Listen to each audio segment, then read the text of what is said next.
নিজুম, আমার কথা শোনো। এত ডাকছো কেন পেছন থেকে? তুমি এরকম করতেছো কেন?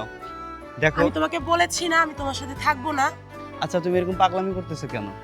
দেখো, আমি তোমাকে রেখে, আমার মাকে রেখে সে ঢাকায় গিয়ে থাকি, দিনের পর দিন ওইখানে পরিশ্রম করি তোমাদের খুশি রাখার জন্যই তো। আর সেই তুমি কি না আমাকে ফেলে চলে যাচ্ছ? তোমার কি মনে হয় আমি এই ভাঙা ঘরে পড়ে থাকবো সারা জীবন? তোমার কি আমাকে দেখে মনে হয় এটা আমি এখানে থাকার যোগ্য? নিজুম, আজকে হয়তো আমার অভাবের দিন, কিন্তু তুমি যদি আমার পাশে থাকো, এই অভাব তো আমাদের আর থাকবে না। আমি তোমাকে নিয়ে অনেক ভালোভাবে থাকতে পারবো। আর তাছাড়া আমি তোমায় কতটা ভালোবাসি, তুমি কি সেটা একবার মনে তোমার করবে না? ভালোবাসা ধুয়ে ধুয়ে কি আমি পানি খাবো? তোমার যেদিন দিন ফিরবে ততদিনে আমার চুল পেকে যাবে, তখন আর ওইটা উপভোগ করার টাইম থাকবে না। দেখো, তুমি এরকম করো না। আমি ঢাকা গিয়ে যা কামাই করি, আমি অল্প টাকা কিছু দিয়ে নিজের চইলা সব টাকা তো তোমার দিয়ে দেই, যাতে তুমি সুখী থাকতে পারো, তুমি একটু ভালো জামা কাপড় পরতে পারো। আমার গুণের কথা তুমি না হয় নাই বললা, কিন্তু আমার অপরাধ কি যার জন্য তুমি আমার সাথে চলে যাইতেছো? সেইটা অন্তত পক্ষে বলো। দেখো, আমি তোমার স্বামী, আর আমি তোমার কতটা ভালোবাসি, আর তুমি আমার সামনে অনেক পরপুরুষের নাম বলতেছো। তুমি আমার সাথে যাও না প্লিজ। প্রয়োজন পড়লে আমার সব কিছু আমি তোমার লিখে দিব। তুমি লিখে দেওয়ার যাই করো, আমি থাকবো না মানে থাকবো না। প্লিজ আমাকে আর জোর করো না। বৌমা, এটা কেমন কথা বলতেছো? দেখো, তোমার একটা সুখের সংসার, তোমার একটা বাচ্চা আছে, এখন কিনা তুমি অন্যরকম চিন্তা ভাবনা করতেছো? এইসব চিন্তা ভাবনা বাদ দাও। যেভাবে 8-10টা মানুষ সংসার করে, এভাবে সংসার করো। আমাকে ছেড়ে কই যাইতে চাও কও? দেখেন, বাচ্চা আছে তো কি হয়েছে? বাচ্চার জন্য বাচ্চার বাবা আছে, বাচ্চার দাদি আছে।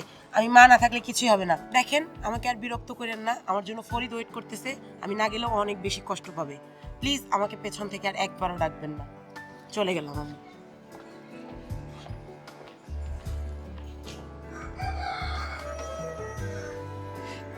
মা, আমার কি দোষ আছে? আমি ঘরে কম ভালোবাসছিলাম, ও আমাদের সন্তানের কথা একটা বড় ভাবলো না, আমার কথা ভাবলো না, তোমার কথা ভাবলো না। কি করবি? করার কিছু নাই, সবই তো উপরালার খেলা।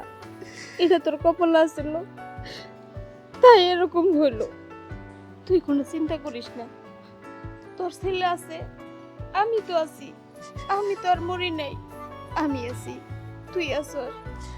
এইভাবে নয় আমাকে সংসারটা কেটে যাব। যাই হোক, তুই তো খাবারও খাস নাই, ঘরে যা, আমি জগ করে পানি নিয়ে তোর খাবার দিব।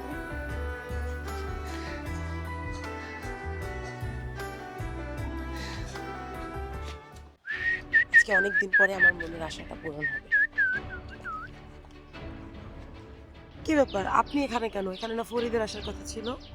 হ্যাঁ, ফরিদের আসার কথাই ছিল, কিন্তু কিছুক্ষণ আগে ফরিদ আমারে বলে গেল যে সে একটা জরুরি কাজে আটকা আছে।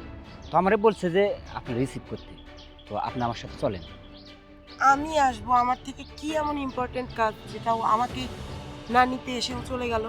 না না, ও আসলে একটা জরুরি কাজে আটকা আছে, তো আমি ওনার কাছে নিয়ে যাচ্ছি। আর আসেন তো, আসেন আসেন।